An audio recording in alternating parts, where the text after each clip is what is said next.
ازاي اجيب احسن بوتاجاز، وازاي اجيب بوتاجاز اقتصادي، وازاي اجيب بوتاجاز عالي؟ طب لو انا هجيب بوتاجاز عالي اجيب ايه؟ طب لو انا هجيب بوتاجاز متوسط اجيب ايه؟ طب لو انا هجيب بوتاجاز يقضي الغرض نشتري ايه؟ لو لسه لحد دلوقتي مش عارف تشتري بوتاجاز بنفسك يبقى اكيد مش بتتابعني. ان شاء الله هنحاول نفيدكم ونشرح مع بعض في حلقه النهارده عن كل انواع مسطحات البلت ان، وايه هي الانواع الكويسه، وايه المشاكل والعيوب اللي ممكن تقابلني في البلت ان. سريعا كده مشروبك اللذيذ ويلا بينا.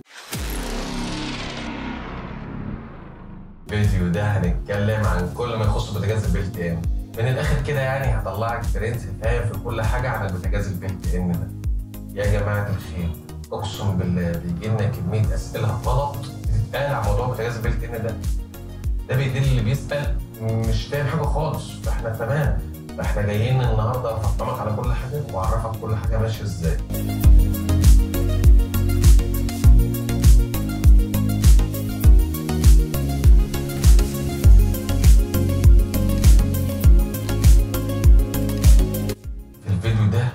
هنقول اهم اسئله كتيره عن البوتاجاز المسطح البلت ان، واكترها جت لنا في التعليقات. احنا النهارده بنختص البوتاجاز المسطح البلت ان. الافران ان شاء الله هنخليها فيديو تاني، او البوتاجاز العاديه ان شاء الله الفريستان هنخليها فيديو تاني. انما ان شاء الله النهارده هنقول اهم اسئله مهمه البوتاجاز المسطح البلت ان، وهجاوبك عليها طبعا بس اخر فيديو عشان تتفرج على الفيديو الاخر. هنعرف فيديوهات لانواع كتيره مسطح البلت ان، وايه الانواع الكويسه، وايه المشاكل والعيوب اللي ممكن تقابلنا، وهنعرف البوتاجاز المصري والمستورد، وهنقارن ما بين البوتاجاز المصري واعلى بوتاجاز مستورد، وهنفصص البوتاجاز حته حته، وهوريهولك وهو راكب داخل المطبخ. ومش كده وبس، هوريهولك وهو شغال. يعني هتستفاد ايه؟ هتستفاد دلوقتي ايه؟ هتستفاد دلوقتي مش هتكلمي صاحبتك وتقولي لها البوتاجاز عامل ايه، مش هتكلمي بنت خالتك وتقولي لها اجيب بوتاجاز ايه، لا انت هتشوف بعينك النهارده انت استعمالك غير استعمال بنت خالتك. في انواع كتيره وموديلات كتيره هنعرفها دلوقتي كلها. انت النهارده هتطلعي من الحلقه دي كده هتبقى عارفه هدفك، انت رايحه هتبقى عارفه هدفك رايحه فين. مش هتسالي، مش هتسالي كتير، انت هتشوفي بعينك، هتشوفي كل حاجه. ايه بقى القصه، وايه الانواع، وايه الاسئله الكتير عن بوتاجاز مصطلح البلت ان، وايه الموضوع. يلا بينا. طيب اول سؤال بنتسال كتير قوي فيه، ايه احسن بوتاجاز بلت ان ويكون براند ويكون مستورد بالكامل؟ ده سؤال زي الفل. السؤال الثاني، ايه البوتاجاز اللي يكون كويس ويكون متوسط الجوده ويكون مستورد برضه، ويكون الفئه السعريه وسط، ولا غاليه قوي ولا تحت قوي؟ السؤال الثالث ويمكن اكتر سؤال جنة وهنتكلم عليه كتير شويه، ايه البوتاجاز اللي يكون كويس وتكون خاماته كلها ايطالي، وتكون الشكل والديزاين رائع، وما يكونش سعره عالي، وتكون الفئة السعرية على قد الإيد. مش كده وبس، وبعدين نلاقي حد يقدم لنا خدمة ما بعد البيع وكواليتي كويسة. السؤال ده في منتهى الروعة. أنا عايز أقول لك طلبك عندنا. خلينا نكمل.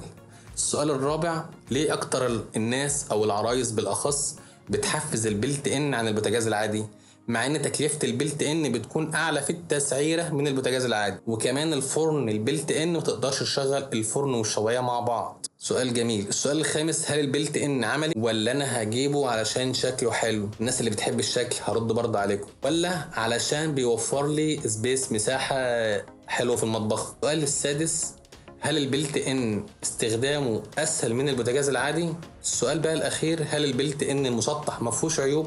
كده احنا جبنا اكتر اسئله وهجاوبك عليها طبعا. فانت لو انت حابب عايز تجيب بوتاجاز مسطح بلت ان، او عايز تجيب بوتاجاز بلت ان وخايف تاخد الخطوه ديت، انا راح اساعدك.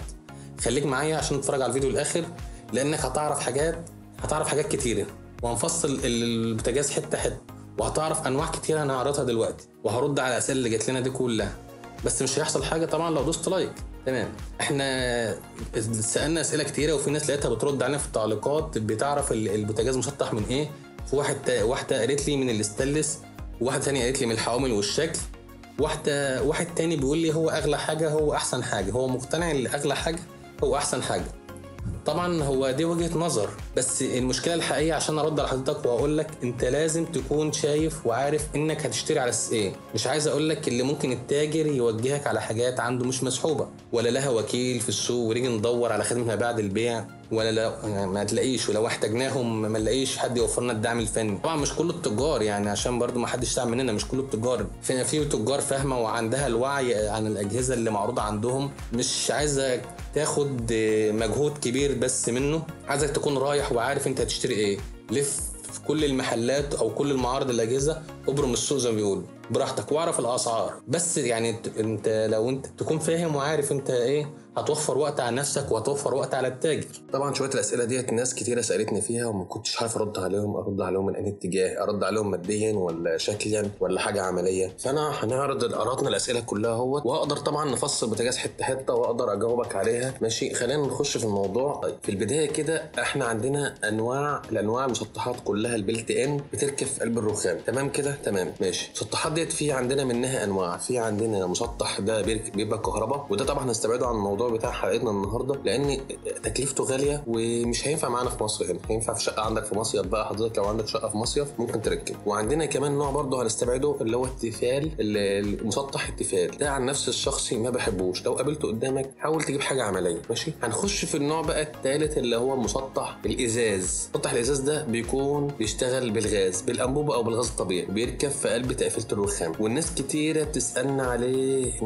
بتحبه يعني بصراحه، يقول لك لونه اسود طبعا شكله بيشد، يعني هو شكله شيك وحلو، وكمان بيبقى سهل في التنظيف، يعني الناس عشان كده كتيره حابه تجيب اللون ده بشكل ديكور في الشقه. بس اقول لحضرتك بس دلوقتي لو احنا حطينا عليه الحلل واغسل وانضف وزيوت ودهون ونار هيستحمل؟ انا مش عايز اقول لك ممكن معلقه تقع منك عليه او حاجه تقيله، معرض اللي هو يتجرح سطح الازاز. بلاش يتكسر، يعني مش هقول لك يتكسر، بلاش يتكسر، ممكن يتجرح منك، فلازم اكون حريص عليه. ولو هتقدري تستخدمي صح وتحافظ عليه تمام، في ناس كتير عندها ومستخدماه وموريه لكم اهو في الفيديو من سنين ومحافظه عليه، فلو انت هتقدري مفيش مشكله، يعني لو هتقدري تحافظي عليه مفيش مشكله، بس احنا مش بنحفزه خصوصا لو هتستخدميه باستمرار. طيب انا عايز اجيب بوتاجاز مسطح اعتمد عليه، تنصحني بايه؟ انصحك تجيبي مسطح استانلس. عايز اقول لك ركزي في حاجه تعتمدي عليها في الشغل. طيب هجيب حاجه برضو مسطحه ازاز بس تكون حلوه، تكون حاجه عالميه، تكون النار ما تاثرش فيها في الازاز. يعني بص المسطحات دي بتبقى تحت منها زي طبقه صاج فبتعز على الازاز، بس يعني عايزه حاجه عالميه. في حاجات ماركات عالميه كويسه، في عندنا النهارده بوتاجازات زي البوش ده، بوتاجاز البوش ده برضو جميل جدا وناس مستخدمه برضو من سنين اهو تعرفهم، ويعني حلو محافظه عليه. وعندنا جليم جاز، البوتاجازات ديت تمام هي بوتاجازات عالميه وموجوده في السوق المصري، بس برضو اي حاجه في الدنيا، لو جبت عربيه مرسيدس، جبت عربيه بي ام، كل حاجه في الدنيا عايزه محافظه ايدك فيها على طول. طيب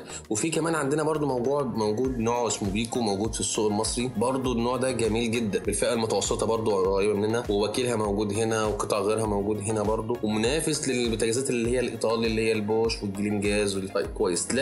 لكن برضو كم مره ارجع واقول لك الاستانلس بيبقى افضل، اي نعم بيستحمل اكتر. انا مش عايز حد يزعل مني من الكلام اللي انا بقوله ده يا جماعه الخير، انا بقول الكلام ده عن تجربه. اي نعم في فئه من الناس حابه تجيب اللون الاسود الازاز خصوصا شكله حلو وسهل في التنظيف، لكن مش هيكون عملي بشكل كافي الا اذا انت حافظت عليه بشكل خاص. المهم في الموضوع اللي الازاز كله انك تحافظ عليه، هيعيش ويستحمل معاك. لكن انا كنت واضح جدا وصريح معاك. نتكلم بقى عن الاستانلس اللي هو السلستين اللي احنا بنتكلم عليه. الاستانلس دوت بينزل منه طبعا جميع المقاسات، وبيركب طبعا في قلب تقفيله الرخام. بتجيب حضرتك الراجل بتاع الرخام بيقيسه من تحت مش من فوق، فبيقيس الرخامه من تحت بيقيسه عليه وبيبيت فيه. بينزل منه كله غاز، وفي منه دلوقتي بينزل غاز بيجيب لك جزئيه غاز وجزئيه فيها جريل يعني كهرباء، تمام. بينزل منه طبعا المقاسات كلها، احنا قلنا 4 عيون 5 6، في موجود كل المقاسات موجوده. في منه مسطح اللي هو الاستانلس بتاعه بيبقى فيه يعني تحس اللي هو فلات ساده كده ما فيهوش فواصل ما بين العيون، ما بين مثلا عينين وعينين ما تلاقيش منه فاصل. ده في ناس بتحبه كده عشان تقول لك اغسله كده على طول مره واحده، وفي ناس تبقى فيه عيون تبقى مقسومه كل 2 في فواصل ما بين الاستانلس، يعني بيبقى مقسوم 3 اجزاء كده. اي حاجه بقى اتكبت يقول لك انا امسح المكان اللي فيك الجزئيه اللي اتكبت، ما امسحش المكان الثاني. في ناس حابه كده وفي ناس حابه كده، احنا بنعرض لك الاثنين وانت الاختيار لك. احنا محتوانا تعليمي وليست اسعار، مالناش دعوه بالاسعار تمام. في منه المفاتيح بقى، يعني في المسطح دوت في منه المفاتيح اللي هم ال5 مفاتيح او 4 او 6 قدامك، تقدر تستخدميهم وانت واقفه قدامك، يبقى المفاتيح قدام تفتحي كل عين، تيجي تشيلي حضرتك الاواني او الحلل بتشيليها من على البوتاجاز وتحطيها على الجنب الرخامه يمين او شمال. ده ناس حابه كده، وفي ناس اقول لك يعني اجيب اللي هو العيون المفاتيح. في بوتاجازات بتنزل زي عندنا انديست وكيتشن لاين وفي انواع ثانيه، بينزل مفتاح في الجنب على اليمين، تقول لي خليه بعيد عن الاطفال. انا احطه بعيد على اليمين كده على الاطفال، ما يبقاش قدامهم ممكن يفتحوه. هو في ميزه امان، يعني هو الاطفال مش هيعرفوا يفتحوه. انا رايي الشخصي انا شايف اللي هو قدام افضل، حتى ما فيش ميه او دهون. يعني ممكن وانت بتشيلي حاجه يعني تشيليها على اليمين او على الشمال، مش هتشيليها قدام عليكي، فمش هيتكب عليها حاجه. فهي الميه ده ممكن هي اللي تبوظ المفتاح. المفتاح ده بيصدي، بينزل جواه ميه، فبيضطر يكلبش منك، ما يفتحش منك تاني. طيب في عوامل تانية برضو، في عوامل تانية اشتري بيها البيت. زي دلوقتي زي الغرف اللي هي اللي العيون ديت. الغرف دي موجود منها شركات كتير. عندنا في شركات انت ممكن لو انت عايز حاجه حلوه، احنا في شركتين يعني واثقين فيهم برضو بنعتمد عليهم. في شركه اسمها سيباف وشركه اسمها ديفين داي. الشركتين دولت ايطالي. فانت حضرتك ممكن تشيل الحامل وتشيل العين وانت بتشتري بوتاجاز وتبص فيه. لقيت الشركتين دولت هتلاقي مكتوب بالانجليزي كده، شركتين سيباف وديفين داي. الشركتين دولت بيبقى مكتوب عليهم، هتلاقي مكتوب عليهم ايطاليا كمان. الشركتين دولت شركات عالميه موجوده بتوزع في جميع انحاء العالم كلها. الشركتين دولت حلوين تمام. ده يعني بينزل في معظم الاجهزه، وشفناهم في اجهزه برضو مصريه بتستورد قطع غيار او بتستورد برضو حاجات بتقفيلات برضو بتنزل في شركات دي الشركات اللي هي نظيفه طبعا. طيب معلومه برضو هقول لك عليها، العيون دي اللي هي البوتاجاز اللي بتولع، حاول تشتري العين اللي هي العيون اللي بتبقى بعيد عن المفتاح. يعني خد العين اللي تكون بعيد عن المفتاح، ما تخليش المفتاح يعني ما تخليش النار قريبه من العين. طبعا هتسيح المفتاح لو النار قريبه منه.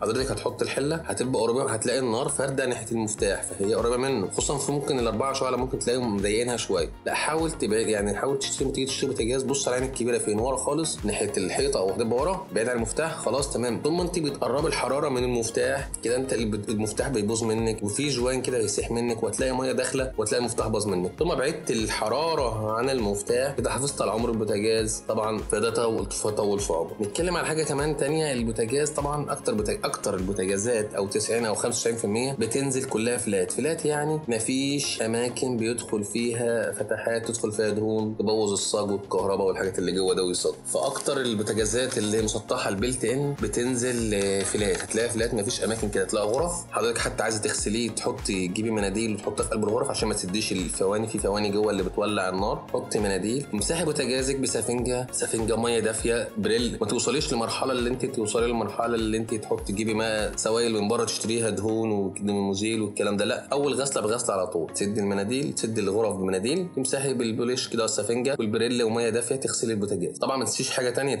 تنسيش تفصلي الكهرباء. خلي الكهرباء قدامك كده باينه كده، تفصلي الكهرباء. اذا كانت الكهرباء تحت البوتاجاز او فوقه تفصليها وامسحي بوتاجازك اول باول. هتحافظ على عمره. الاستانلس بيستحمل كتير. طبعا استانلس طبعا مش عايز اقول لك لا، برضه الاستانلس يكون بيستحمل برضه، يعني مش بس استانلس خفيف، لا يستحمل، لان هنحط عليه الحوامل وبنحط عليه الحلل. فبرضه احنا محتاجين استانلس يكون تقيل مش خفيف برضه، لا احنا محتاجين استانلس يكون تقيل عشان الحوامل بتاعته والحلل اللي هنحطها عليه. نيجي نتكلم كمان على ميزه بينزل في التقنيات الحديثه. يعني المفتاح نفسه فيه اشعال ذاتي، يعني غير البوتاجازات العاديه. في اكتر بوتاجازات عاديه النهارده المفتاح لوحده تفتح غاز تك على زرار اشعال، لا هنا المفتاح فيه اشعال ذاتي. انت مجرد ما تضغطي على المفتاح بيعمل اشعال، مجرد ما تجيبي المفتاح شمال بيفتح غاز بيشتغل على طول. يعني المفتاح فيه ميزه الاشعال ذات الامان، بايد واحده اقدر استخدمه، افتح البوتاجاز اولع نار على طول، يعني استخدامه سهل. كمان برضو نتكلم فيه بينزل فيه سيفتي امن خالص، غير البوتاجازات العاديه بينزل فيه سيفتي امن. يعني في امان كمان، حساس الامان اللي هو النحاس الاصفر ده اللي احنا كنا عارفينه، قلنا ده بيشتغل بالحراره. ده لو بعد عن النار او بنت بريته هيفصل النار اوتوماتيك. يعني لو حاجه اتكبت منك، حاجه فارت لبن فار، هيفصل اوتوماتيك لوحده على طول الغاز. دي ميزه برضو حلوه عشان برضو الاطفال ما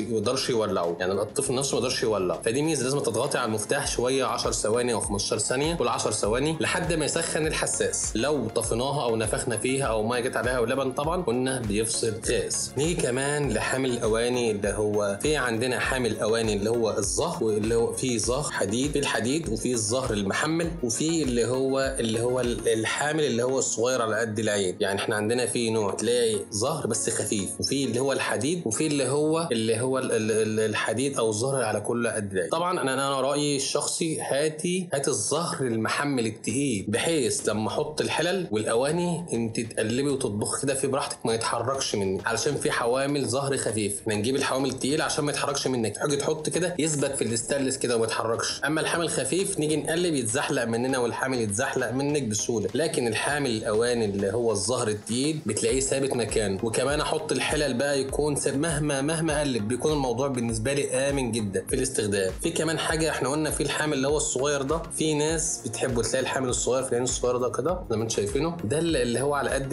يعني ممكن في ناس تقول لك استخدامه سهل شويه، اغسله اطلعه اغسله سهل من غير من غير بقى من نغسل بقى الحامل كله تقيل، لا ده بيبقى صغير شويه. لا انا على رايي الشخص الحامل الكبير اللي بيبقى ياخد العينين مع بعضهم ده بيبقى احسن وافضل. حتى لو جيت اخرج الحله او الاواني بتاعتي انقلها من العين الكبيره للعين الصغيره، بتكون الموضوع بالنسبه لي سهل من غير ما اشيلها واتلسع وكده. حاجه بقى اخيره بتضايقني من البوتاجاز المسطح البلت ان اللي هو بيجي باتجاه مدخل غاز واحد. طبعا دوت هيعرفها اللي هو بيركب على غاز طبيعي، يعني بيركب على غاز طبيعي تلاقي بتاع الغاز الطبيعي بيبص على اتجاه الغاز منين، يعني بيبقى من على اليمين او من على الشمال عشان ينزل الماسوره بتاعته. اما لو بتركبيه حضرتك على انبوبه مش هتفرق معاك الموضوع ده خالص، كده كده في مجال من ورا بيقدر يتوصل عدد الخرطوم، بنقدر نقطعه طوله على قد ما نقدر، بنظبط على قد ما يقاسوه بالظبط. تحط الانبوبه في مكان وتجيبه منظم بيشتغل بمنظم والخرطوم والقافزين وبتثبتيه. في الفيديو ده خصصنا كلامنا عن مسطح البلت ان، وقلنا تعرف تشتري ازاي، ايه العوامل اللي انا اقدر اشتري البوتاجاز المسطح عليه. ففي طبعا لنا وقت تاني هنتكلم فيها عن الاسئله اللي احنا قلناها في اول فيديو، بس طبعا وقت الفيديو طال قوي فهنجاوب عليها الفيديو الجاي